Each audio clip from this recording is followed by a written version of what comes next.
चौरं गोपाङ्गनानां चदकूलचौरम् अनेकजन्मार्जितपापचौरं चौराग्रगण्यं पुरुषं नमः।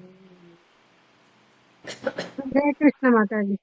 ಓದಿ ಓದಿ. अनेक जन्मार्जित पापचौरं ಇದು चौराग्रं ರಾಧಿಕಾಯ ಹೇಳಿ ಮತ್ತೆ. पुरुषं नमामि। ಏನ್ ಮಾತಾಡಿ वीराधिका हृदयस्य चौरम् अवधूतं श्याम कान्तिचौरम् सदाश्रितानां च समस्तचौरं चौराग्रगण्यं पुरुषं नमामि। चौराग्रगण्यं पुरुषं नमामि। हरे कृष्ण माताजि। हरे कृष्ण। ಮೂರನೇದು ಹೇಳಿ. अकिञ्चनीकृत्य पदाश्रितं यः करोति भिक्षुं पतिगेहहीनं केनाप्यहो दृष्टाश्रुतो वा न जगत्त्रयेऽपि चौराग्रगण्यं पुरुषं नमामि। थैंक यू माताजी। ನಾಲ್ಕನೇದು ಹೇಳಿ. ಓದ್ತೀನಿ ಮಾತಾಜಿ. यदीयनामापि हरत्यशेषं गिरिप्रसारान् अपि पापराशिन् आश्चर्यरूपो ननु चोरयेद् दृष्टश्रुतो वा न मया कदापि। हरे ಓದಿ ಐದನೇದು. यदीयनामापि हरत्यशेषं गिरिप्रसारान् अपि पापराशीम् ಓದಾಯ್ತು. आश्चर्यरूपो ननु चौर इदृक् दृष्टाश्रुतो मानमया कदापि। हरे कृष्ण। ಓದ್ಲಾ ಮಾತಾಜಿ? ಓದಿ. ಧನಂಜ ಅದು. धनं च मानं च ततेन्द्रियाणि प्राणां च हृत्वा मम सर्वमेव पालयसि कुत्र धृत्योदचोर त्वं भक्तिदाम्नासि माया निरुद्ध। हरे कृष्ण माताजि। ಓದಿ.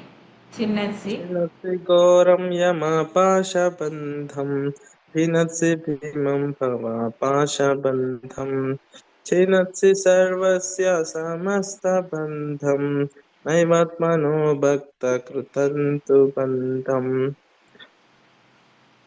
हरे कृष्ण माताजि। ಓದಿ ಇನ್ನೊಬ್ರು. मन्मानसे तामसा राशिघोरे कारागृहे दुःखमये निबद्धा नभस्वये चोरहरे चिराय स्वचौर्यदोषोचितामेव दण्डम्। हरे कृष्ण।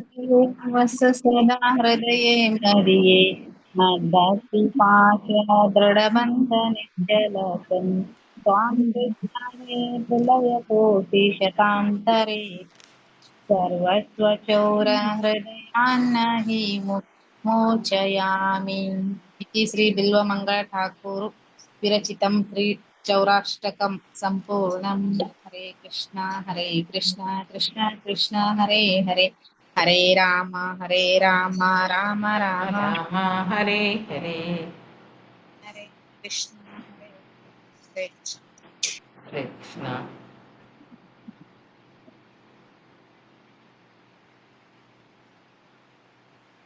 ಓದಿ ಓದಿ. ಗೋವರ್ಧನಧರಂ.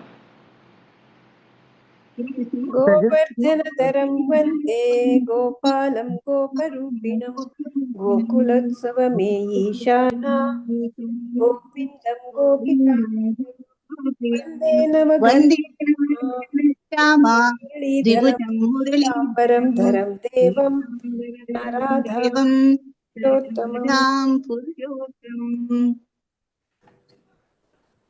ಗೋವರ್ಧನ ಪರ್ವತವನ್ನು ಎತ್ತಿದವನನ್ನು ವಂದಿಸುತ್ತೇನೆ. ಗೋಪ ಬಾಲಕನ ರೂಪದಲ್ಲಿರುವ ಗೋಪಾಲನನ್ನು, ಗೋಕುಲದಲ್ಲಿ ಪ್ರತಿದಿನವೂ ಉತ್ಸವವಾಗಿರುವ ಈಶನನ್ನು, ಗೋಪಿಕೆಯರ ಪ್ರಿಯನಾದ ಗೋವಿಂದನನ್ನು ವಂದಿಸುತ್ತೇನೆ. ಧನ್ಯವಾದಗಳು ಮಾತಾಜಿ. ಒಂದೇ ಇರೋದು, ಇನ್ನೊಂದು ಮೇಲ್ ಮಾಡ್ತೀರಾ ಮಾತಾಜಿ? ಅದು ಹೊಸ ಮೋಡದಂತೆ ಕಪ್ಪಾಗಿರುವ 2 ಭುಜಗಳುಳ್ಳ ಕೊಳಲು ಹಿಡಿದಿರುವವನನ್ನು, ಹೊಳೆಯುವ ಹಳದಿ ವಸ್ತ್ರ ಧರಿಸಿದ ದೇವನನ್ನು, ರಾಧೆಯೊಂದಿಗಿರುವ ಪುರುಷೋತ್ತಮನನ್ನು ವಂದಿಸುತ್ತೇನೆ. ಧನ್ಯವಾದಗಳು ಮಾತಾಜಿ. ಹರೇ ಕೃಷ್ಣ.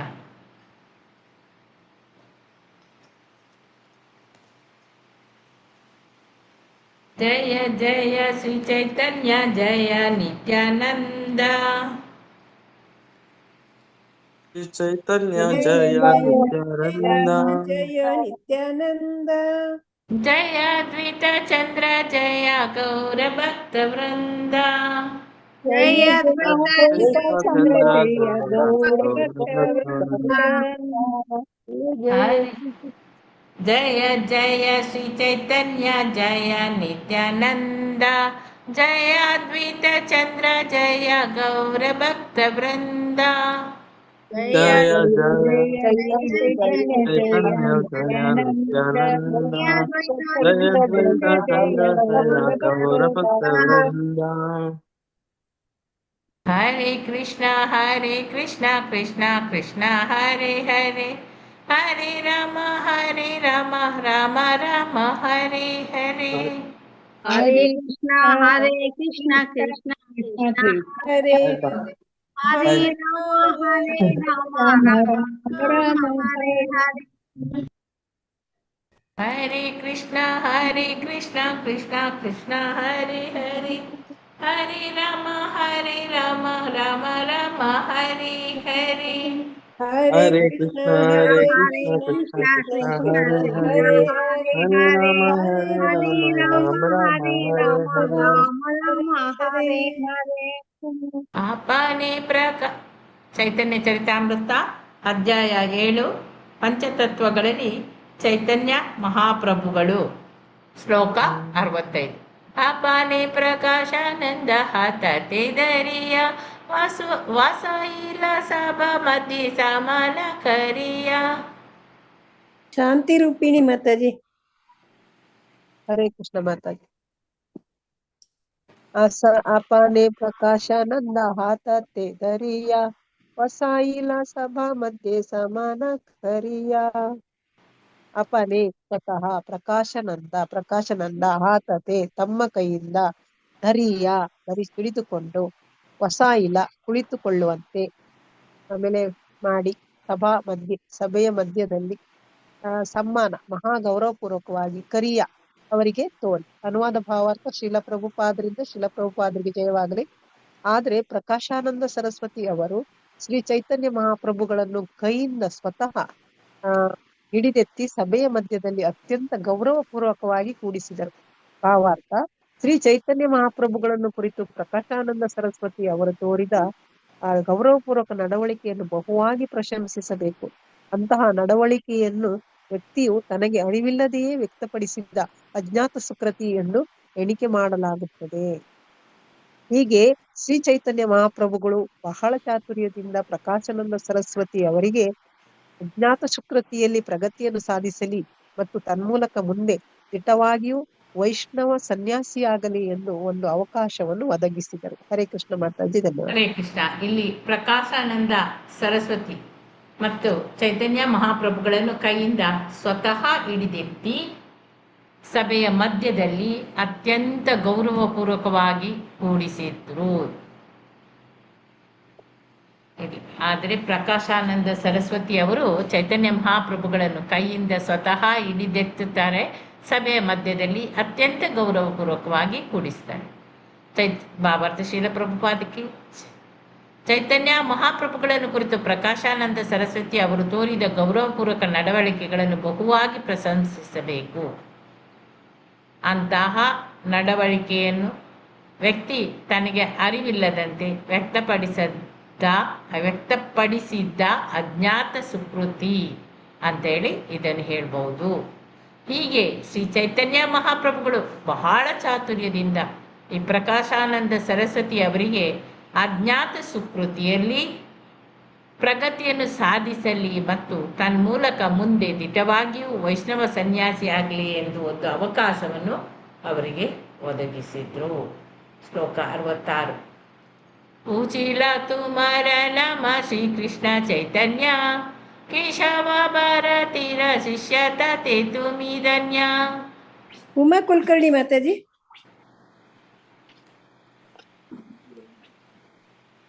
ಉಮಾ ಕುಲಕರ್ಣಿ ಮಾತಾಜಿ. ಎಸ್, ಹರೇ ಕೃಷ್ಣ ಮಾತಾಜಿ.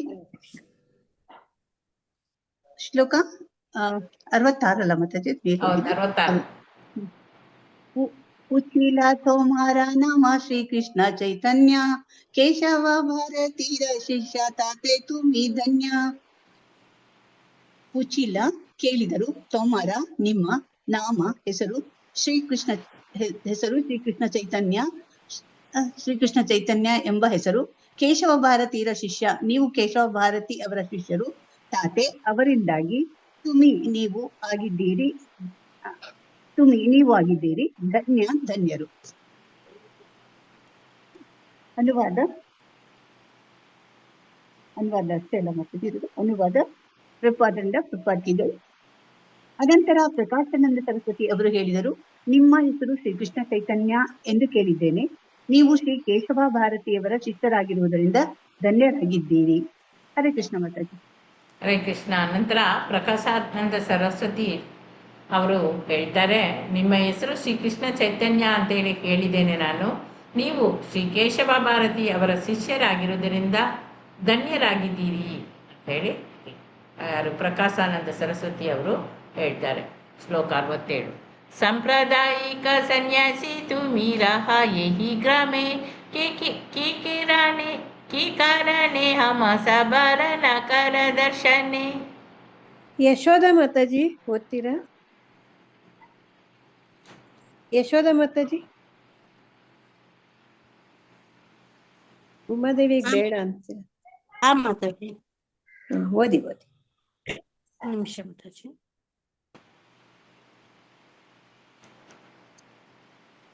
सांप्रदायिक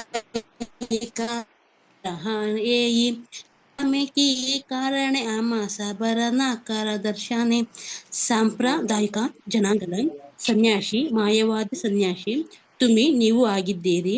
ರಹ ಇರುತ್ತಾ ಈ ಗ್ರಾಮೆ ವಾರಣಾಸಿಯಲ್ಲಿ, ಕಿ ಕಾರಣೆ ಯಾವ ಕಾರಣದಿಂದ, ಆಮ ಸಬಾರ ನಮ್ಮೊಡನೆ, ನಾ ಮಾಡಿಲ್ಲ, ಕರ ಪ್ರಯತ್ನ, ದರ್ಶನೆ ಬೇರೆಯಲು.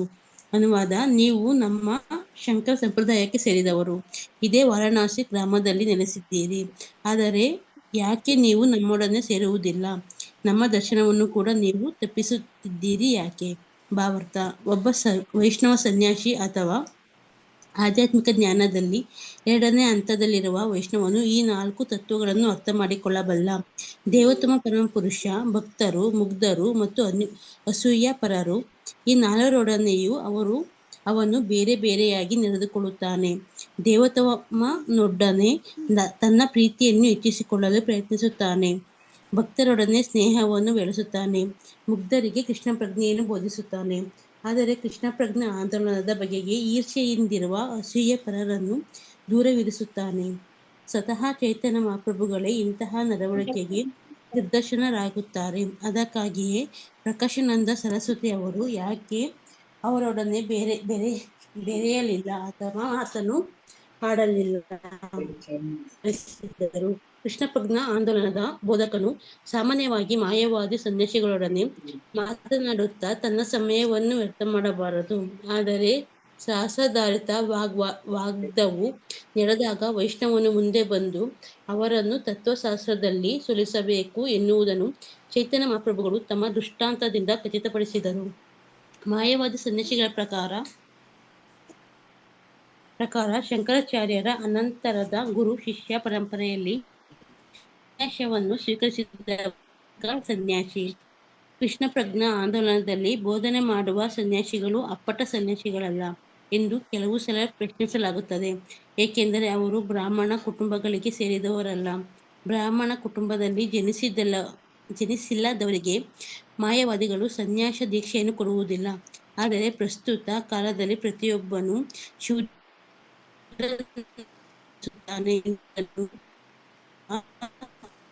ಕಲವು ಸೂರ್ಯ ಸಂಭವ ಯುಗದಲ್ಲಿ ಬ್ರಾಹ್ಮಣರೇ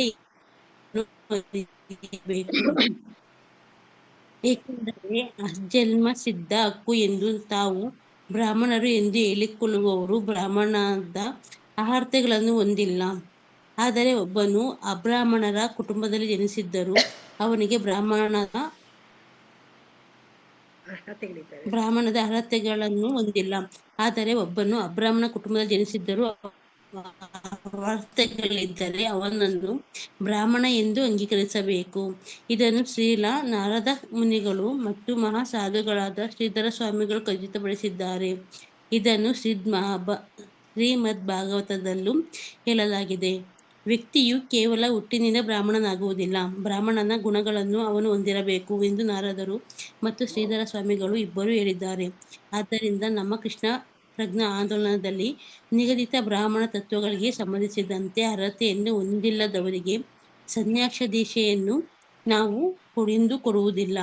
ಬ್ರಾಹ್ಮಣನಲ್ಲದವನು ಸನ್ಯಾಸಿಯಾಗಲಾರ ಎನ್ನುವುದೇನೋ ವಾಸ್ತವ ಸಂಗತಿ. ಆದರೆ ಬ್ರಾಹ್ಮಣ ಕುಟುಂಬದಲ್ಲಿ ಜನಿಸಿದ ಅನರ್ಹ ವ್ಯಕ್ತಿಯು ಬ್ರಾಹ್ಮಣನೇ ಎಂಬುದು ನಿಯಮವಲ್ಲ. ಹಾಗೆಯೇ ಬ್ರಾಹ್ಮಣ್ಯದ ಅರ್ಹತೆಯುಳ್ಳ ವ್ಯಕ್ತಿಯು ಅಬ್ರಾಹ್ಮಣ ಕುಟುಂಬದಲ್ಲಿ ಜನ್ಮ ತಾಳಿದ್ದರೂ ಅಬ್ರಾಹ್ಮಣ ಎನ್ನುವುದನ್ನು ಒಪ್ಪಲಾಗುವುದಿಲ್ಲ. ಕೃಷ್ಣ ಪ್ರಜ್ಞಾ ಆಂದೋಲನವು ದಾರಿ ತಪ್ಪಿಸುವಂತಹ ವದಂತಿಗಳು ಹಾಗೂ ಕಪೋಲ ಕಲ್ಪಿತ ತೀರ್ಮಾನಗಳನ್ನು ನಿವಾರಿಸಲು ಶ್ರೀಮದ್ ಭಾಗವತದ ವಿಧಿ ನಿಯಮಗಳನ್ನು ಕಟ್ಟುನಿಟ್ಟಾಗಿ ಪಾಲಿಸುತ್ತದೆ. ಹರೇ ಕೃಷ್ಣ. ಹರೇ ಕೃಷ್ಣ. ಇಲ್ಲಿ ಅನುವಾದ ಭಾವಾರ್ಥ ಶ್ರೀಲ ಪ್ರಭುಪಾದನಿಂದ ಶ್ರೀಲ ಪ್ರಭುಪಾದರಿಗೆ ಜಯವಾಗಲಿ. ನೀವು ನಿಮ್ಮ ಸಂಕರ ಸಂಪ್ರದಾಯಕ್ಕೆ ಸೇರಿದವರು, ಇದೇ ವಾರಣಾಸಿ ಗ್ರಾಮದಲ್ಲಿ ಇದ್ದೀರಾ. ಆದರೆ ಯಾಕೆ ನೀವು ನಮ್ಮೊಡನೆ ಬೆರೆಯುವುದಿಲ್ಲ, ಸೇರುವುದಿಲ್ಲ? ನಮ್ಮ ದರ್ಶನವನ್ನು ಕೂಡ ನೀವು ತಪ್ಪಿಸ್ತಾ ಇದ್ದೀರಿ, ಯಾಕೆ?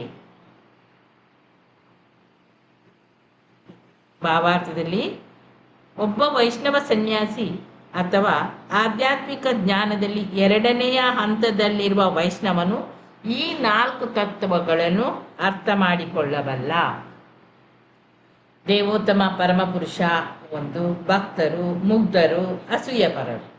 ಈ 4 ಒಡನೆ ಕೂಡ ಅವನು ಬೇರೆ ಬೇರೆಯಾಗಿ ನಡೆದುಕೊಳ್ತಾನೆ.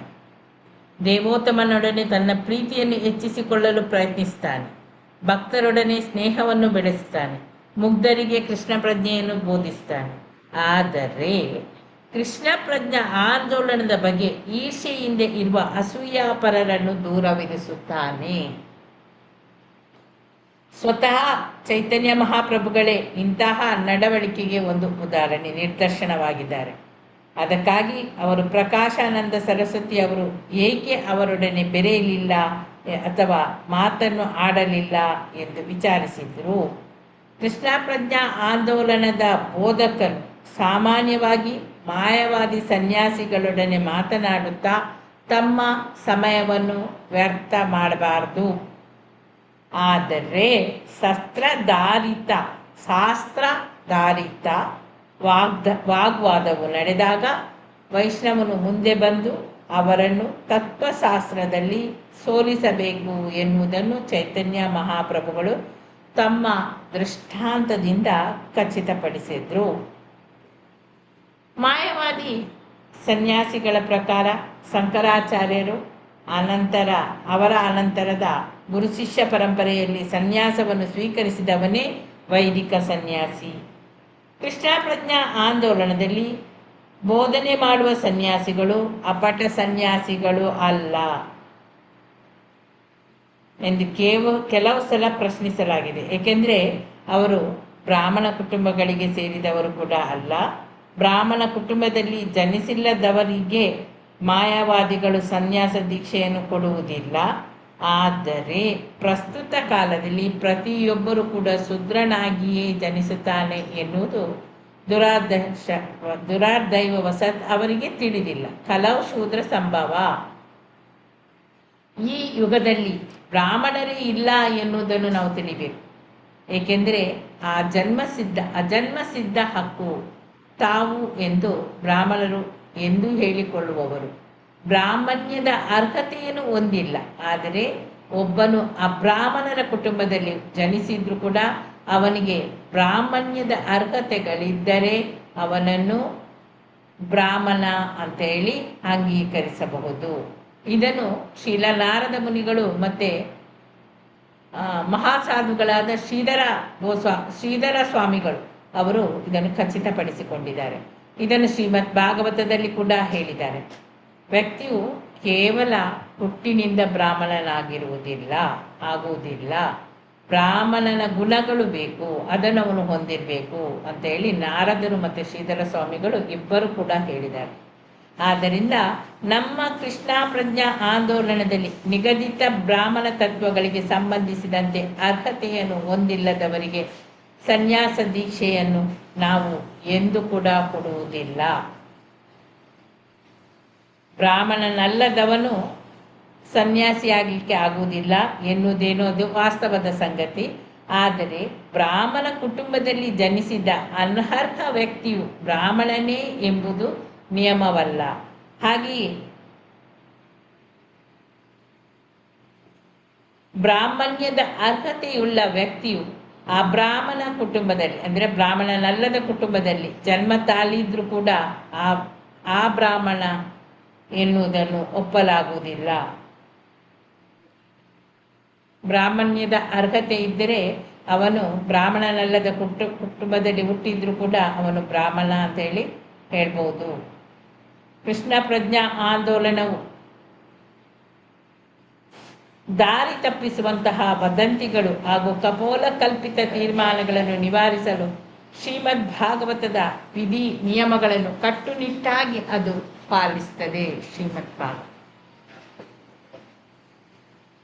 ಶ್ಲೋಕ 68. ಸನ್ಯಾಸಿ ಹಿಯ ಕರ ನರ್ತನ ಗಾಯನ ಬಾಹುಕ ಸಭ ಸಂಗೀ ಲಾಂಜಿ ಕರ ಸಂಕೀರ್ತನ.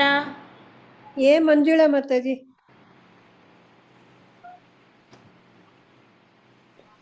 ಮಂಜುಳಾ ಮಾತಾಜಿ, ದಯಾನ್ವಿತ ಮಾತಾಜಿ,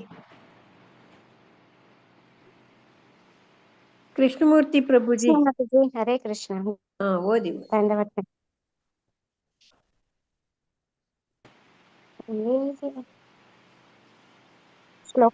ಶ್ಲೋಕ 68. ಸಾನ್ಯೇ ಸಿಂಹಾರೆ ನರ್ತನ ಗಾಯನ ಬಹುಕಾ ಸಜ್ಞಾ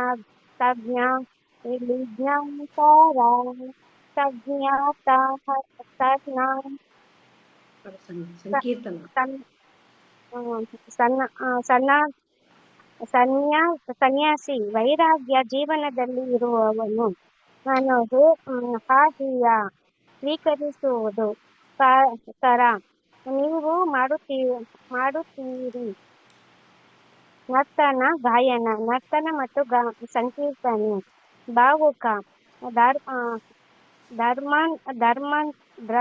ಧರ್ಮಾಂತರು ಸಭಾ ಎಲ್ಲ ಸಂಜ್ಞೆ ನಿಮ್ಮ ಸಹವಾಸದಲ್ಲಿ ಲಾಗ್ನ ಅವರನ್ನು ಸೇರಿಸಿಕೊಂಡು ಕರ ನೀವು ಮಾಡುತ್ತಿರುವ ಸಂಕೀರ್ತನ ದೇವರ ಪವಿತ್ರ ನಾಮಗಳು ಸಂಕೀರ್ತನೆ. ಅನುವಾದ ಶ್ರೀಲ ಪ್ರಭುಪಾದರಿಗೆ ಜಯವಾಗಲಿ. ನೀವು ಒಬ್ಬ ಸನ್ಯಾಸಿ ಆದಾಗ್ಯೂ ನೀವು ಏಕೆ ಸಂಕೀರ್ತನೆ ಮಾಡುತ್ತೀರಿ, ನರ್ತಿಸುತ್ತೀರಿ? ಧರ್ಮಾಂತರ ಜೊತೆಗೆ ಸೇರಿಕೊಂಡು ಸಂಕೀರ್ತನ ಆಂದೋಲನದಲ್ಲಿ ಏಕೆ ಮಗ್ನರಾಗಿದ್ದೀರಿ? ಭಾಗವತ. ಇದು ಶ್ರೀ ಚೈತನ್ಯ ಮಹಾಪ್ರಭುಗಳಿಗೆ ಪ್ರಕಾಶಾನಂದ ಸರಸ್ವತಿ ಅವರು ಹಾಕಿದ ಸವಾಲು. ಶ್ರೀಲ ಭಕ್ತಿ ಸಿದ್ಧಾಂತ ಸರಸ್ವತಿ ಠಾಕೂರ ಅವರು ತಮ್ಮ ಅನುಭಾಷ್ಯದಲ್ಲಿ ಹೀಗೆ ಬರೆದಿದ್ದಾರೆ. ವೇದಾಂತ ತತ್ವಶಾಸ್ತ್ರದ ಅನ್ವೇಷಣೆಯ ಗುರಿಯಾದ ಶ್ರೀ ಚೈತನ್ಯ ಮಹಾಪ್ರಭುಗಳು ವೇದಾಂತ ತತ್ವಶಾಸ್ತ್ರದ ಸ್ವಲ್ಪ ಮೇಲೆ ಮಾಡಬೇಕು ಅಧ್ಯಯನಕ್ಕೆ ಯೋಗ್ಯವಾದ ಅಭ್ಯರ್ಥಿಗಳು ಯಾರು ಎಂದು ಕೃಪೆಯಿಟ್ಟು ನಿರ್ಧರಿಸಿದ್ದಾರೆ. ಅಂತಹ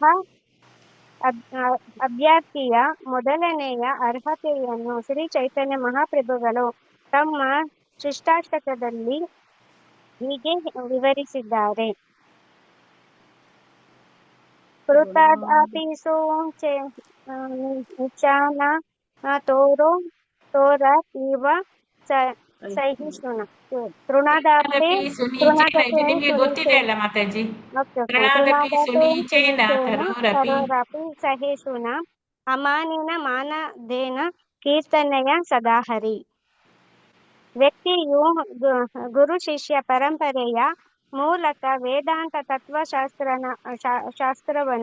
ಶಾಸ್ತ್ರವನ್ನು ಕುರಿತು ಶ್ರವಣ ಮಾಡಬಹುದು ಅಥವಾ ಮಾತನಾಡಬಹುದು ಎಂದು ಈ ಹೇಳಿಕೆಯು ಸೂಚಿಸುತ್ತದೆ.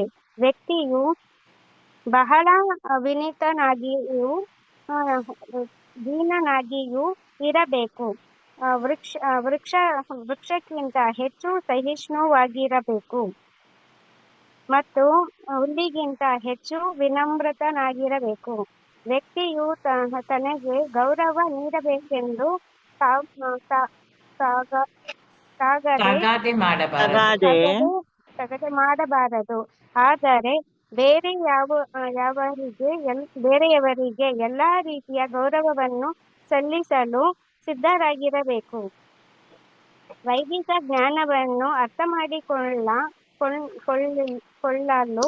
ಅರ್ಹನಾಗಿರುವುದಕ್ಕೆ ವ್ಯಕ್ತಿಯು ಈ ಅರ್ಹತೆಗಳನ್ನು ಹೊಂದಿರಬೇಕು. ಹರೇ ಕೃಷ್ಣ. ಸ್ವಲ್ಪ ಮೇಲೆ ಹರೇ ಧನ್ಯವಾದಗಳು. ಒಬ್ಬ ಚೈತನ್ಯ ಮಹಾಪ್ರಭುಗಳಿಗೆ ಹೇಳುದು, ನೀವು ಒಬ್ಬ ಸನ್ಯಾಸಿ ಆದ್ರೂ ನೀವು ಏಕೆ ಸಂಕೀರ್ತನೆ ಮಾಡ್ತೀರಿ, ನರ್ತನ ಮಾಡ್ತೀರಾ, ಧರ್ಮ ಅಂಧರ ಜೊತೆಗೆ ಸೇರಿಕೊಂಡು ಸಂಕೀರ್ತನ ಆಂದೋಲನದಲ್ಲಿ ಏಕೆ ಮಗ್ನರಾಗಿದ್ದೀರಾ ಅಂತೇಳಿ ಕ್ವಶನ್. ಭಾವಾರ್ಥದಲ್ಲಿ ಶ್ರೀಲ ಪ್ರಭುಪಾದಕಿ ಜಯ. ಇದು ಶ್ರೀ ಚೈತನ್ಯ ಮಹಾಪ್ರಭುಗಳಿಗೆ ಪ್ರಕಾಶಾನಂದ ಸರಸ್ವತಿ ಠಾಕೂರರು ಹಾಕಿದಂತಹ ಒಂದು ಸವಾಲು. ಶ್ರೀಲ ಭಕ್ತಿ ಸಿದ್ಧಾಂತ ಸರಸ್ವತಿ ಠಾಕೂರು ಅವರು ತಮ್ಮ ಅನುಭಾಷ್ಯದಲ್ಲಿ ಈ ರೀತಿ ಬರೆದಿದ್ದಾರೆ. ವೇದಾಂತ ತತ್ವಶಾಸ್ತ್ರದ ಅನ್ವೇಷಣೆಯ ಗುರಿಯಾದ ಶ್ರೀ ಚೈತನ್ಯ ಮಹಾಪ್ರಭುಗಳು ವೇದಾಂತ ತತ್ವಶಾಸ್ತ್ರದ ಅಧ್ಯಯನಕ್ಕೆ ಯೋಗ್ಯವಾದ ಅಭ್ಯರ್ಥಿಗಳು ಯಾರು ಎಂದು ಕೃಪೆಯಿಟ್ಟು ನಿರ್ಧರಿಸಿದ್ದಾರೆ. ಅಂತ ಅಭ್ಯರ್ಥಿಯು ಮೊದಲನೆಯ ಅರ್ಹತೆಯನ್ನು ಶ್ರೀ ಚೈತನ್ಯ ಮಹಾಪ್ರಭುಗಳು ತಮ್ಮ ಶಿಷ್ಟಾಷ್ಟಕದಲ್ಲಿ ಹೀಗೆ ವಿವರಿಸಿದ್ದಾರೆ. ತೃಣಾದಪಿ ಸುನೀಚೇನ ತರೋರಪಿ ಸಹಿಷ್ಣುನಾ ಮಾನೀನ ಮಾನದೇನ ಕೀರ್ತನೀಯ ಸದಾ ಹರಿ. ವ್ಯಕ್ತಿಯು ಗುರು ಶಿಷ್ಯ ಪರಂಪರೆಯ ಮೂಲಕ ಈ ವೇದ ತತ್ವಶಾಸ್ತ್ರವನ್ನು ಕುರಿತು ಕೇಳಬೇಕು. ಎಷ್ಟು ಕೇಳಿದ್ರೂ ಸಾಕಾಗುವುದಿಲ್ಲ, ಅಷ್ಟು ಕೇಳಬೇಕು ಅಥವಾ ಮಾತನಾಡಬಹುದು ಎಂಬ ಹೇಳಿಕೆ ಇದನ್ನು ಸೂಚಿಸುತ್ತದೆ. ವ್ಯಕ್ತಿಯು ಮಾತ್ರ ಬಹಳ ವಿನೀತನಾಗಿ ದೀನನಾಗಿ ಇರಬೇಕು. ಮರಕ್ಕಿಂತ ಹೆಚ್ಚು ಸಹನಶೀಲನಾಗಿ ಇರಬೇಕು. ಹುಲ್ಲಿಗಿಂತ ಹೆಚ್ಚು ವಿನೀತನಾಗಿರಬೇಕು. ವ್ಯಕ್ತಿ ತನಗೆ ಗೌರವ ನೀಡಬೇಕು ಎಂಬ ತಗಾದೆಯನ್ನು ಮಾಡಬಾರದು.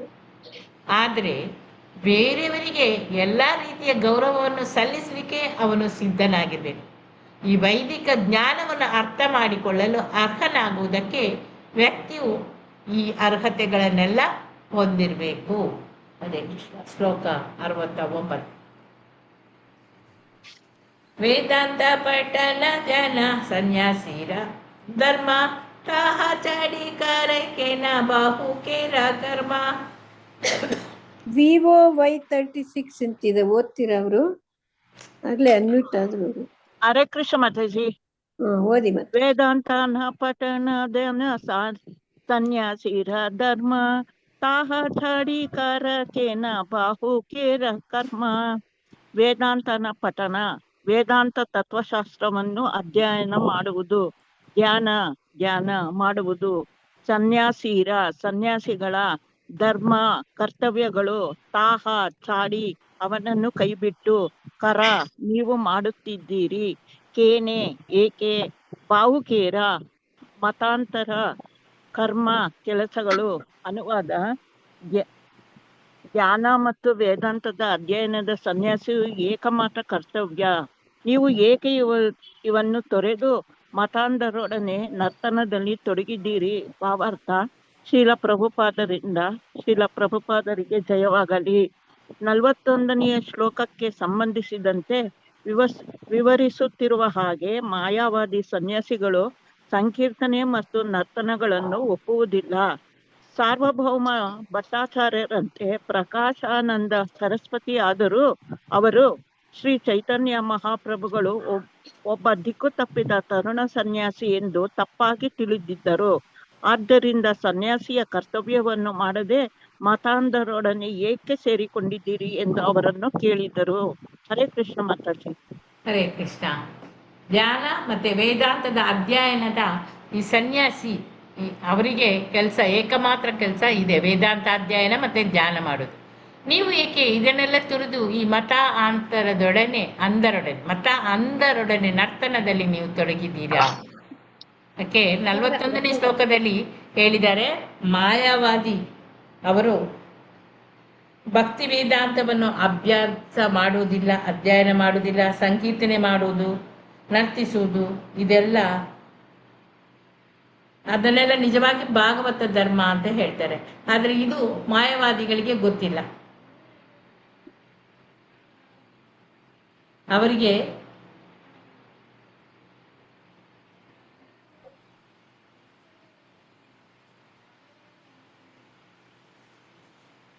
ಆ ಶ್ಲೋಕ 41ನೇ ಶ್ಲೋಕ, ಅದರಲ್ಲಿ ಮಾಯಾವಾದಿ ಸನ್ಯಾಸಿಗಳು ಸಂಕೀರ್ತನೆ ಮತ್ತು ನರ್ತನಗಳನ್ನು ಒಪ್ಪುವುದೇ ಇಲ್ಲ. ಅವರು ಸರ್ವಭೌಮ ಭಟ್ಟಾಚಾರ್ಯರಂತೆ ಪ್ರಕಾಶಾನಂದ ಸರಸ್ವತಿ ಕೂಡ, ಅವರು ಕೂಡ ಚೈತನ್ಯ ಮಹಾಪ್ರಭುಗಳು ಒಬ್ಬ ದಿಕ್ಕು ತಪ್ಪಿದ ತರುಣ ಸನ್ಯಾಸಿ ಅಂತ ಹೇಳಿ ತಪ್ಪಾಗಿ ಅವರು ಕೂಡ ಭಾವಿಸಿದರು. ಆದ್ದರಿಂದ ಇಲ್ಲಿ ಸನ್ಯಾಸಿಯ ಕರ್ತವ್ಯವನ್ನು ನೀವು ಮಾಡದೆ ನೀವು ಮತ ಅಂಧರೊಡನೆ ಏಕೆ ಸೇರಿಕೊಂಡಿದ್ದೀರಿ ಅಂತೇಳಿ ಅವರನ್ನು ಕೇಳ್ತಾರೆ. ಈಗ ಚೈತನ್ಯ ಮಹಾಪ್ರಭುಗಳನ್ನು ಪ್ರಕಾಶಾನಂದರು ಕೇಳ್ತಾ ಇದ್ದಾರೆ. ಶ್ಲೋಕ 70. ಪ್ರಭಾವಿಧಿ ಕೀತೋ ಮಾ ಸಾಕ್ಷಾತ್ ನಾರಾಯಣ ಹೀನಚರ ಕರಕಿನೆ ಈತೆ ಕಿ ಕಾರಣ. ಹರೇ ಕೃಷ್ಣ. ನಂದಿನಿ ಸೀನಪ್ಪ ಮಾತಾಜಿ. ಹರೇ ಕೃಷ್ಣ ಮಾತಾಜಿ. ಹರೇ ಕೃಷ್ಣ. ಶ್ಲೋಕ 70. ಪ್ರಭಾವೇ ದೇಖಿಯೇ ತೋ ಮಾ ಸಾಕ್ಷಾತ್ ನಾರಾಯಣ ಹೀನಾಚಾರ ಕರೆ ಕೇನೆ ಈತೆ ಕಿ ಕಾರಣ. ಪ್ರಭೆಯಲ್ಲಿ ದುಃಖಿಯೇ ನಾನು ನೋಡುತ್ತೇನೆ, ತೋಮ ನೀವು, ಸಾಕ್ಷಾತ್ ಪ್ರತ್ಯಕ್ಷವಾಗಿ, ನಾರಾಯಣ ದೇವೋತ್ತಮ ಪರಮಪುರುಷ, ಹೀನ ಆಚಾರ ಕೆಳಮಟ್ಟದ ನಡವಳಿಕೆ, ಕರ ನೀವು ಮಾಡುತ್ತೀರಿ, ಕೇನೆ ಏಕೆ, ಇದರಲ್ಲಿ, ಕಿ ಏನಾಗಿದೆ, ಕಾರಣ. ಅನುವಾದ ಮತ್ತು ಭಾವಾರ್ಥ: ಶ್ರೀಲ ಪ್ರಭುಪಾದರಿಂದ ಶ್ರೀಲ ಪ್ರಭುಪಾದರಿಗೆ ಜಯವಾಗಲಿ. ನೀವು ಸ್ವತಃ ನಾರಾಯಣನಂತೆಯೇ ತೇಜ ಪುಂಜವಾಗಿ ಕಾಣುತ್ತೀರಿ. ನೀವು ಕೆಳವರ್ಗದ ಜನರ ನಡವಳಿಕೆಯನ್ನು ಏಕೆ ಅಳವಡಿಸಿಕೊಂಡಿದ್ದೀರಿ ಎನ್ನುವುದನ್ನು ದಯವಿಟ್ಟು ವಿಸ್ತರಿಸುತ್ತೀರಾ? ವೈರಾಗ್ಯ ವೇದಾಂತ ಅಧ್ಯಯನ, ಧ್ಯಾನ ಮತ್ತು ಕಟ್ಟುನಿಟ್ಟಾದ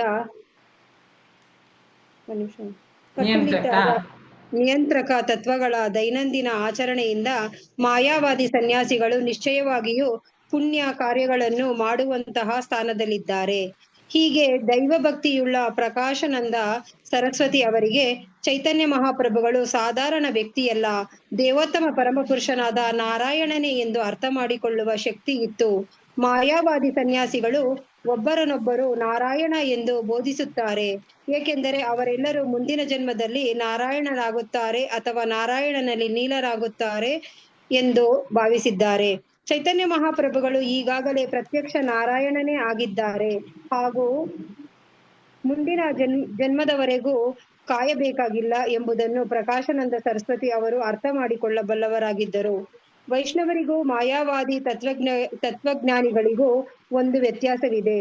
ದೇಹವನ್ನು ತೊರೆದ ಮೇಲೆ ನಾರಾಯಣನ ದೇಹದಲ್ಲಿ ಲೀನವಾಗುವ ಮೂಲಕ ತಾವು ನಾರಾಯಣನೇ ಆಗುತ್ತೇವೆ ಎಂದು ಮಾಯಾವಾದಿ ತತ್ವಜ್ಞಾನಿಗಳು ಭಾವಿಸುತ್ತಾರೆ. ಆದರೆ ವೈಷ್ಣವ ತತ್ವಜ್ಞಾನಿಗಳಾದರೂ ದೇಹವು ಗತಿಸಿದ ಮೇಲೆ ದಿವ್ಯ ಆಧ್ಯಾತ್ಮಿಕ ದೇಹವನ್ನು ಪಡೆದು ನಾರಾಯಣನ ಸಾನ್ನಿಧ್ಯದಲ್ಲಿರುತ್ತೇವೆ ಎಂದು ಅರಿತಿರುತ್ತಾರೆ. ಧನ್ಯವಾದಗಳು ಮಾತಾಜಿ. ಧನ್ಯವಾದಗಳು ಮಾತಾಜಿ. ಇಲ್ಲಿ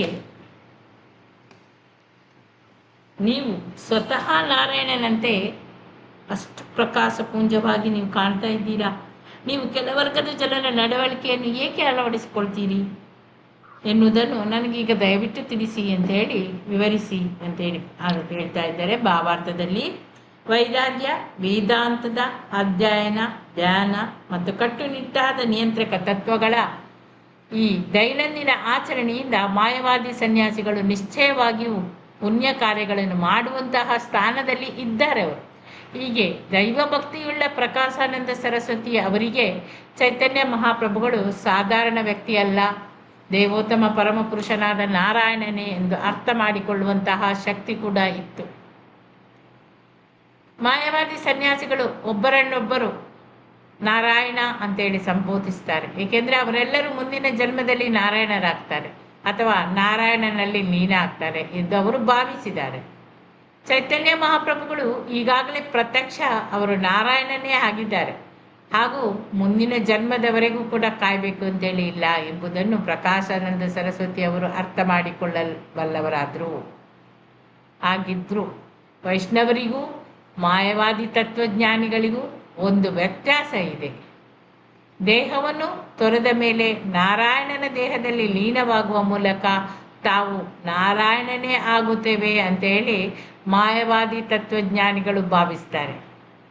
ಆದರೆ ವೈಷ್ಣವ ತತ್ವಜ್ಞಾನಿಗಳಾದವರು ದೇಹವು ಗತಿಸಿದ ಮೇಲೆ ದಿವ್ಯ ಆಧ್ಯಾತ್ಮಿಕ ದೇಹವನ್ನು ಪಡೆದು ನಾರಾಯಣನ ಸಾನ್ನಿಧ್ಯದಲ್ಲಿ ಅವನ ಹತ್ತಿರ ಇರ್ತೇವೆ ಅಂತೇಳಿ ಅವರು ತಿಳಿದುಕೊಂಡಿದ್ದಾರೆ.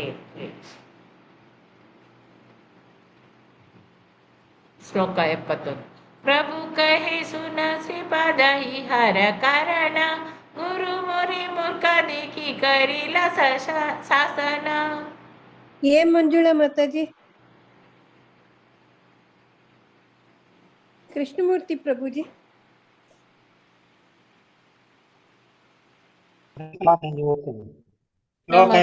ಪ್ರಭು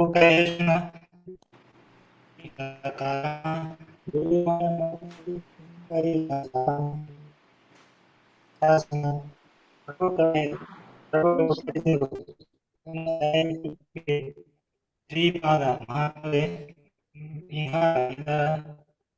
ಕಾರಣವನ್ನು ನನ್ನ ಗುರುಗಳು ಮೋರೆ ನನ್ನ ಮೂರ್ಖ ದಿಕ್ಕಿ ಅರಿತು ಇಲ್ಲ ಅವರು ಮಾಡಿದರು ಶಾಸನ ದಂಡನೆ. ಅನುವಾದ. ಶ್ರೀ ಚೈತನ್ಯ ಮಹಾಪ್ರಭುಗಳು ಪ್ರಕಾಶಾನಂದ ಸರಸ್ವತಿ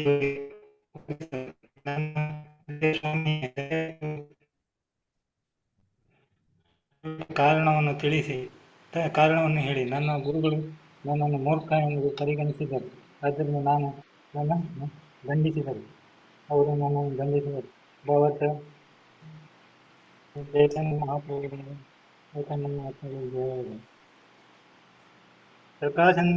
ಭಾವಾರ್ಥ ಪ್ರಕಾಶಾನಂದ ಸರಸ್ವತಿ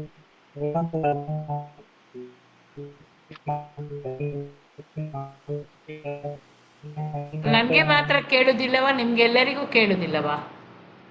ಕೇಳಿಸ್ತಾ ಇಲ್ಲ ಅವರು ಹೇಳಿದ್ದು. ಸ್ವಲ್ಪ ಜೋರಾಗಿ ಓದಿ ಪ್ರಭುಜಿ.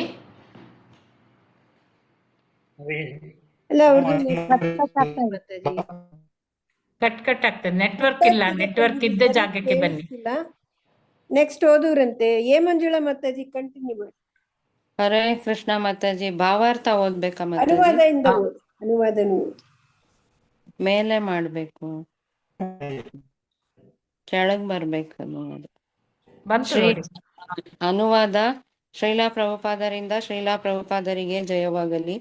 ಶ್ರೀ ಚೈತನ್ಯ ಮಹಾಪ್ರಭುಗಳು ಪ್ರಕಾಶಾನಂದ ಸರಸ್ವತಿ ಅವರಿಗೆ ಉತ್ತರಿಸಿದರು.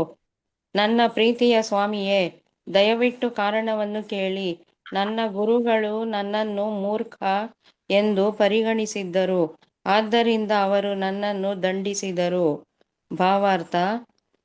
ಪ್ರಕಾಶಾನಂದ ಸರಸ್ವತಿ ಅವರು ವೇದಾಂತದ ಅಧ್ಯಯನವನ್ನಾಗಲಿ ಧ್ಯಾನವನ್ನಾಗಲಿ ಏಕೆ ಮಾಡುವುದಿಲ್ಲ ಎಂದು ಚೈತನ್ಯ ಮಹಾಪ್ರಭುಗಳನ್ನು ಕೇಳಿದಾಗ ತಾವು ಅತಿ ಮೂರ್ಖರೆಂಬಂತೆ ಅವರು ತೋರಿಸಿಕೊಂಡರು. ಕಲಿಯುಗವು ಮೂರ್ಖರ ಮತ್ತು ಧೂರ್ತರ ಯುಗವೆಂದು ಸೂಚಿಸುವುದಕ್ಕೆ ಹೀಗೆ ಮಾಡಿದರು. ಇಂತಹ ಯುಗದಲ್ಲಿ ಕೇವಲ ವೇದಾಂತ ತತ್ವಶಾಸ್ತ್ರದ ಅಧ್ಯಯನ ಮತ್ತು ಧ್ಯಾನಗಳಿಂದ ಪರಿಪೂರ್ಣತೆಯನ್ನು ಸಾಧಿಸಲು ಆಗುವುದಿಲ್ಲ. ಶಾಸ್ತ್ರಗಳು ಆಗ್ರಹಪೂರ್ವಕವಾಗಿ ಪ್ರತಿಪಾದಿಸುತ್ತವೆ. ಹರೇರ್ನಾಮ ಹರೇರ್ನಾಮ ಹರೇರ್ನಾಮೈವ ಕೇವಲಂ ಹಲೌ ನಾಸ್ತಿ ಏವ ನಾಸ್ತಿ ಏವ ನಾಸ್ತಿ ಏವ ಗತಿರ್ ಅನ್ಯಥಾ. ಕಲಹ ಮತ್ತು ಆಷಾಢಭೂತಿಯ ಈ ಯುಗದಲ್ಲಿ ಬಿಡುಗಡೆ ಹೊಂದಲು ಇರುವ ಒಂದೇ ಒಂದು ಸಾಧನವೆಂದರೆ ಪ್ರಭುವಿನ ಪವಿತ್ರ ನಾಮಗಳ ಜಪ.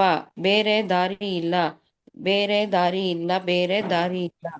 ಕಲಿಯುಗದಲ್ಲಿ ಜನರು ಎಷ್ಟು ಅಧಃಪತನ ಹೊಂದಿದ್ದಾರೆಂದರೆ ಕೇವಲ ವೇದಾಂತ ಸೂತ್ರದ ಅಧ್ಯಯನದಿಂದ ಪರಿಪೂರ್ಣತೆಯನ್ನು ಪಡೆಯಲು ಅವರಿಗೆ ಸಾಧ್ಯವಿಲ್ಲ. ಆದ್ದರಿಂದ ಜನರು ಪ್ರಭುವಿನ ಪವಿತ್ರ ನಾಮದ ನಿರಂತರ ಸಂಕೀರ್ತನೆ ಮಾಡುವ ಕಾರ್ಯವನ್ನು ಗಂಭೀರವಾಗಿ ತೆಗೆದುಕೊಳ್ಳಬೇಕು.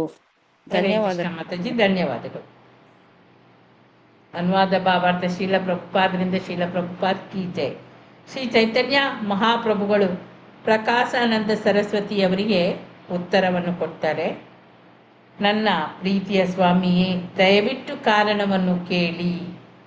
ನನ್ನ ಗುರುಗಳು ನನ್ನನ್ನು ಮೂರ್ಖ ಅಂತ ಹೇಳಿ ಪರಿಗಣಿಸಿದ್ದಾರೆ, ಆದ್ದರಿಂದ ಅವರು ನನ್ನನ್ನು ದಂಡಿಸಿದ್ರು.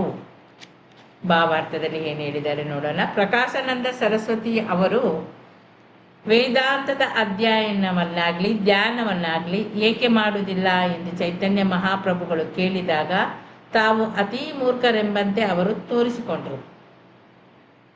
ಕಲಿಯುಗ ಈ ಮೂರ್ಖರ ಮತ್ತು ಧೂರ್ತರ ಯುಗ ಅಂತ ಸೂಚಿಸುವುದಕ್ಕೆ ಹೀಗೆ ಮಾಡಿದ್ರು ಅವರು. ಇಂತಹ ಯುಗದಲ್ಲಿ ಕೇವಲ ತತ್ವಶಾಸ್ತ್ರ ಅಧ್ಯಯನ ಮತ್ತು ಧ್ಯಾನಗಳಿಂದ ಪರಿಪೂರ್ಣತೆಯನ್ನು ಸಾಧಿಸಲಿಕ್ಕೆ ಆಗುವುದಿಲ್ಲ. ಶಾಸ್ತ್ರಗಳು ಆಗ್ರಹಪೂರ್ವಕವಾಗಿ ಪ್ರತಿಪಾದಿಸುತ್ತದೆ. ಹರೇರ್ನಾಮ ಹರೇರ್ನಾಮ ಹರೇರ್ನಾಮ ನಾಮೈವ ಕೇವಲಂ ಕಲೌ ನಾಸ್ತಿ ಏವ ನಾಸ್ತಿ ಏವ ನಾಸ್ತಿ ಏವ ಗತಿರ್ ಅನ್ಯತಾ. ಕಲಹ ಮತ್ತು ಆಷಾಢಭೂತಿಯ ಈ ಯುಗದಲ್ಲಿ ಬಿಡುಗಡೆ ಹೊಂದಲು ಇರುವ ಒಂದೇ ಒಂದು ಸಾಧನ ಎಂದರೆ ಭಗವಂತ ಪ್ರಭುವಿನ ಪವಿತ್ರ ನಾಮಗಳ ಒಂದು ಜಪ. ಅದು ಬಿಟ್ಟು ಬೇರೆ ದಾರಿ ಇಲ್ಲ, ಬೇರೆ ದಾರಿ ಇಲ್ಲ, ಬೇರೆ ದಾರಿ ಇಲ್ಲ ಅಂತ ಹೇಳಿ ಕಲಿಯುಗದಲ್ಲಿ ಜನರು ಎಷ್ಟು ಅಧಃಪತನ ಹೊಂದುತ್ತಾರೆ ಅಂದರೆ ಕೇವಲ ವೇದಾಂತ ಸೂತ್ರದ ಅಧ್ಯಯನದಿಂದ ಪರಿಪೂರ್ಣತೆಯನ್ನು ಪಡೆಯಲು ಅವರಿಗೆ ಸಾಧ್ಯವಿಲ್ಲ. ಆದ್ದರಿಂದ ಜನರು ಭಗವಂತನ ಪವಿತ್ರ ನಾಮದ ನಿರಂತರ ಸಂಕೀರ್ತನೆ ಮಾಡುವ ಈ ಕಾರ್ಯವನ್ನು ಗಂಭೀರವಾಗಿ ತೆಗೆದುಕೊಳ್ಳಬೇಕು.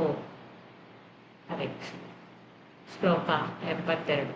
ಮೂರ್ಖ ತುಮಿ ತೋಮಾರ ಲಹಿಕ ವೇದಾಂತ ಧಿಕಾರ ಕೃಷ್ಣ ಮಂತ್ರ ಜಪ ಸದಾ ಈ ಮಂತ್ರ ಸಾರ. ಗಾಯತ್ರಿ ಯಾರು ಮಾತಾಜಿ?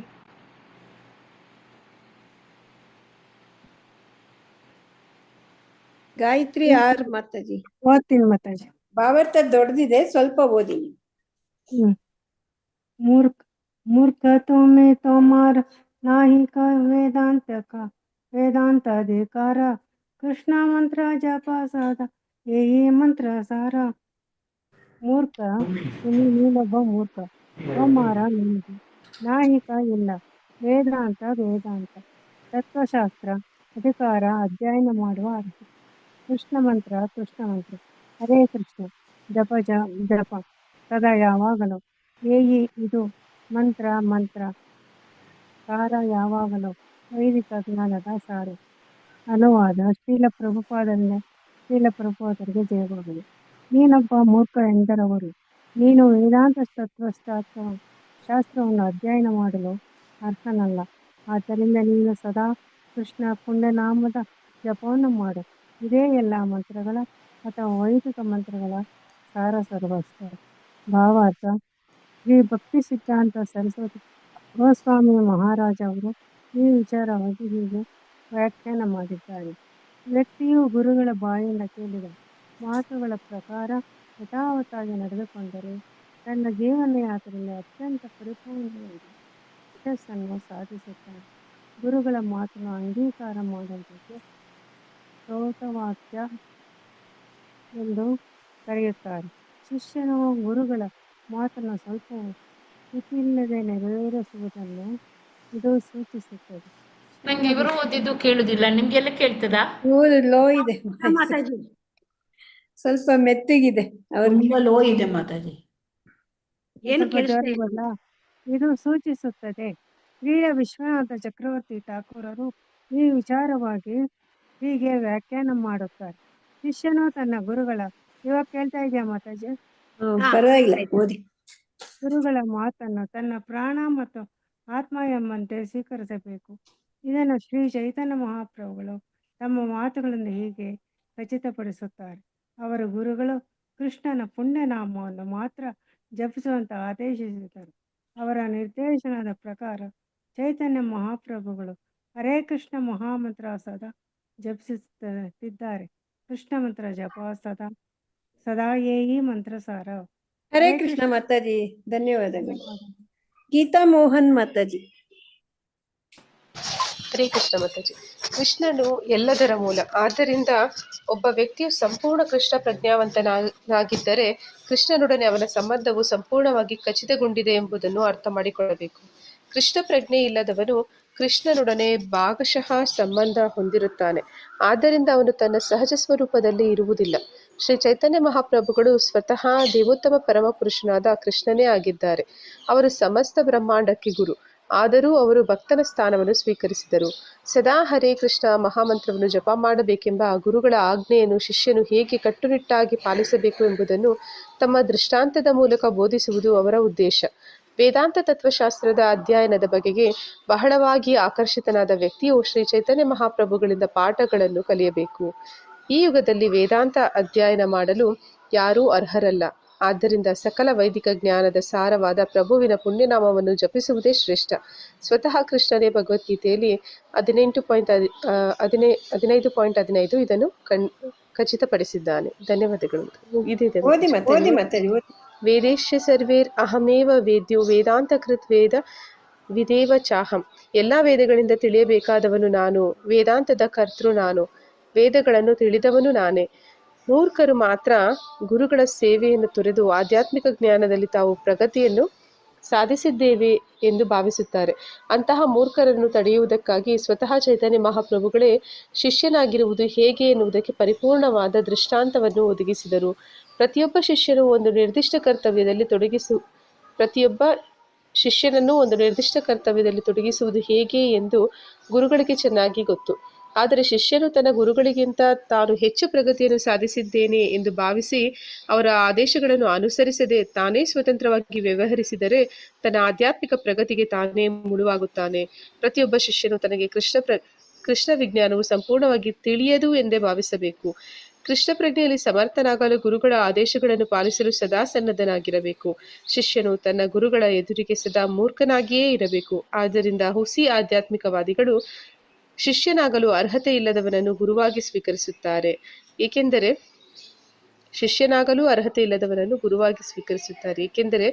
ಅವರು ಗುರುವನ್ನು ತಮ್ಮ ನಿಯಂತ್ರಣದಲ್ಲಿ ಇಟ್ಟುಕೊಳ್ಳಲು ಬಯಸುತ್ತಾರೆ.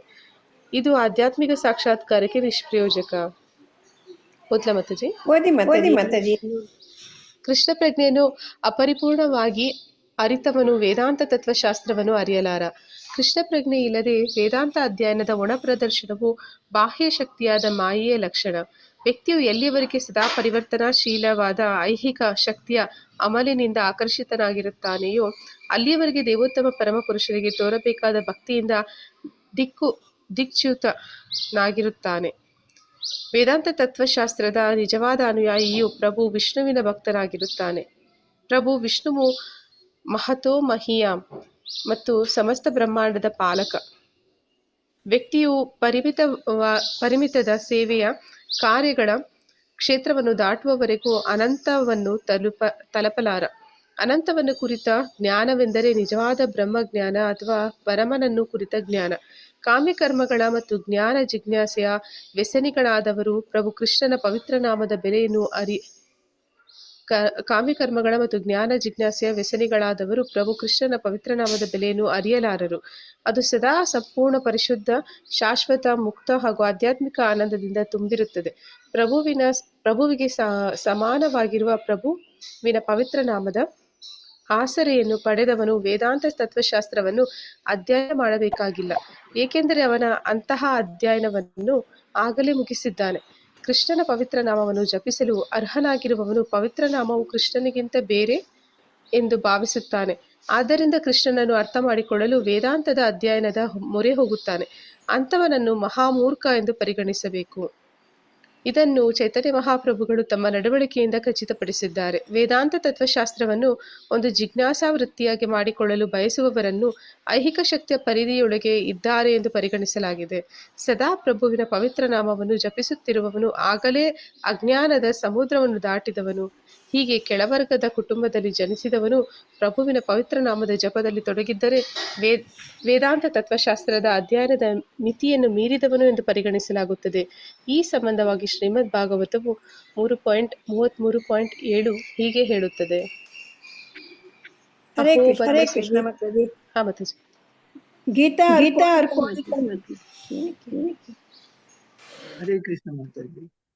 अहो बत स्व पचोतो गरियान यज्जिह्वाग्रे वर्तने नाम तुभ्यं ते तपस्ते जुहु सस्नुर आर्य ब्रह्मनोचु नाम ಗಣಂತಿಯೇ ತೇ. ಶ್ವಾನ ಭಕ್ಷಕರ ಮನೆಯಲ್ಲಿ ಜನಿಸಿದವನೊಬ್ಬನು ಕೃಷ್ಣನ ಪವಿತ್ರ ನಾಮದ ಜಪವನ್ನು ಪ್ರಾರಂಭಿಸಿದರೆ ಅವನು ಹಿಂದಿನ ಜನ್ಮದಲ್ಲಿ ಎಲ್ಲ ಬಗೆಯ ವ್ರತ ನಿಯಮಗಳನ್ನು, ತಪಸ್ಸನ್ನು, ಎಲ್ಲ ವೈದಿಕ ಯಜ್ಞಗಳನ್ನು ಮಾಡಿರಬೇಕೆಂದು ಅರ್ಥ ಮಾಡಿಕೊಳ್ಳಬೇಕು. ಒಂದು ಉದ್ವೈತ ಶ್ಲೋಕವು ಹೀಗೆ ಹೇಳುತ್ತದೆ: ಋಗ್ವೇದೋತ ಯಜುರ್ವೇದ ಸಾಮವೇದೋಪಿ ಅಥರ್ವಣಃ ಅದಿತಾಸ್ತೇನ ಏನೋಕ್ತಾಂ ಹರಿರ್ ಇತಿ ಅಕ್ಷರದ್ವಯಂ. ಹರಿ ಎಂಬ 2 ಅಕ್ಷರಗಳನ್ನು ಜಪಿಸುವವನು ಆಗಲೇ ಸಾಮ, ಋಗ್, ಯಜುರ್ ಮತ್ತು ಅಥರ್ವ ಎಂಬ 4 ವೇದಗಳನ್ನು ಅಧ್ಯಯನ ಮಾಡಿರುತ್ತಾನೆ. ಈ ಶ್ಲೋಕಗಳ ದುರ್ಲಾಭ ಪಡೆಯುವ ಕೆಲವು ಸಹಜೀಯರು ಇದ್ದಾರೆ. ಅವರು ಎಲ್ಲವನ್ನೂ ಬಹಳ ಅಗ್ಗವಾಗಿ ಪರಿಗಣಿಸಿ ತಾವು ಉನ್ನತಿಗೇರಿದ ವೈಷ್ಣವರು ಎಂದು ಹೇಳಿಕೊಳ್ಳುತ್ತಾ ವೇದಾಂತ ಸೂತ್ರವನ್ನಾಗಲಿ ಅಥವಾ ವೇದಾಂತ ತತ್ವಶಾಸ್ತ್ರವನ್ನಾಗಲಿ ಕೈಯಿಂದ ಮುಟ್ಟುವುದಕ್ಕೂ ಬಯಸುವುದಿಲ್ಲ. ಆದರೆ ನಿಜವಾದ ವೈಷ್ಣವನು ವೇದಾಂತ ತತ್ವಶಾಸ್ತ್ರವನ್ನು ಅಧ್ಯಯನ ಮಾಡಬೇಕು. ಆದರೆ ವೇದಾಂತವನ್ನು ಅಧ್ಯಯನ ಮಾಡಿದ ಮೇಲೆ ಪ್ರಭುವಿನ ಪವಿತ್ರ ನಾಮದ ಜಪವನ್ನು ಅಳವಡಿಸಿಕೊಳ್ಳದಿದ್ದರೆ ಅವನು ಮಾಯಾವಾದಿಗಿಂತ ಉತ್ತಮನೇನಾಗುವುದಿಲ್ಲ. ಆದ್ದರಿಂದ ಮಾಯಾವಾದಿಗಳಾಗಬಾರದು. ಆದರೆ ವೇದಾಂತ ತತ್ವಶಾಸ್ತ್ರದ ವಸ್ತುವಿನ ಬಗೆಗೆ ಅಜ್ಞಾನವನ್ನು ಹೊಂದಿರಬಾರದು. ದಿಟದಲ್ಲಿ ಚೈತನ್ಯ ಮಹಾಪ್ರಭುಗಳು ಪ್ರಕಾಶಾನಂದ ಸರಸ್ವತಿಯವರೊಡನೆ ನಡೆಸಿದ ಪ್ರವಚನಗಳಲ್ಲಿ ತಮ್ಮ ವೇದಾಂತ ಜ್ಞಾನವನ್ನು ಪ್ರದರ್ಶಿಸಿದರು. ಹೀಗೆ ವೈಷ್ಣವನಾದನು ಅವನು ವೇದಾಂತ ತತ್ವಶಾಸ್ತ್ರದ ಬಗೆಗೆ ಸಂಪೂರ್ಣವಾದ ಪರಿಚಯವನ್ನು ಹೊಂದಿರಬೇಕು ಎನ್ನುವುದನ್ನು ಅರ್ಥ ಮಾಡಿಕೊಳ್ಳಬೇಕು. ವೇದಾಂತವನ್ನು ಅರ್ಥ ಮಾಡಿಕೊಳ್ಳಲು ಅವನು ಸಮರ್ಥನಾಗಿಲ್ಲ. ಇದನ್ನು ಭಗವದ್ಗೀತೆಯಲ್ಲಿ 15.15 ಖಚಿತಪಡಿಸಲಾಗಿದೆ. ವೇದಾಂತ ಎಂದರೆ ಜ್ಞಾನದ ಕೊನೆ ಎಂದು ಅರ್ಥ. ಜ್ಞಾನದ ಕೊಟ್ಟ ಕೊನೆ ಎಂದರೆ ಕೃಷ್ಣನನ್ನು ಕುರಿತ ಜ್ಞಾನ. ಅವನು ತನ್ನ ಪವಿತ್ರ ನಾಮಕ್ಕೆ ಅನುರೂಪನಾಗಿದ್ದಾನೆ.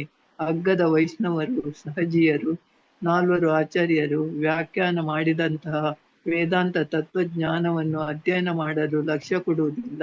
ಗೌಡೀಯ ಸಂಪ್ರದಾಯದಲ್ಲಿ ಗೋವಿಂದ ಭಾಷ್ಯ ಎಂಬ ವೇದಾಂತ ವ್ಯಾಖ್ಯಾನವಿದೆ. ಅಂಥ ವ್ಯಾಖ್ಯಾನಗಳು ಅಸ್ಪೃಶ್ಯವಾದ ದಾರ್ಶನಿಕ ಜಿಜ್ಞಾಸೆಗಳು ಎಂದು ಸಹಜೀಯರು ಭಾವಿಸುತ್ತಾರೆ. ಆಚಾರ್ಯರು ಮಿಶ್ರ ಭಕ್ತರು ಎಂದು ಅವರು ಪರಿಗಣಿಸುತ್ತಾರೆ. ಹೀಗೆ ಅವರು ತಮ್ಮ ನರಕದ ಹಾದಿಯನ್ನು ಸುಗಮ ಮಾಡಿಕೊಳ್ಳುತ್ತಾರೆ. ಹರೇ ಕೃಷ್ಣ. ಹರೇ ಕೃಷ್ಣ ಮಾತಾಜಿ, ಧನ್ಯವಾದಗಳು. ಗೀತಾಗಮ್ಯ ಮಾತಾಜಿ, ನಾಳೆ ನೀವು ಇದೇ ಶ್ಲೋಕದಿಂದ ಸ್ಟಾರ್ಟ್ ಮಾಡಿ ಮಾತಾಜಿ, ಯಾಕೆಂದ್ರೆ ನಾನು ಬರುವಾಗ ಲೇಟ್ ಆಗ್ಬೋದು. ಆಸ್ಪತ್ರೆಗೆ ಹೋಗ್ತಾ ಇದ್ದೇನೆ ನಾಳೆ. ಹಾ ಮಾತಾಜಿ.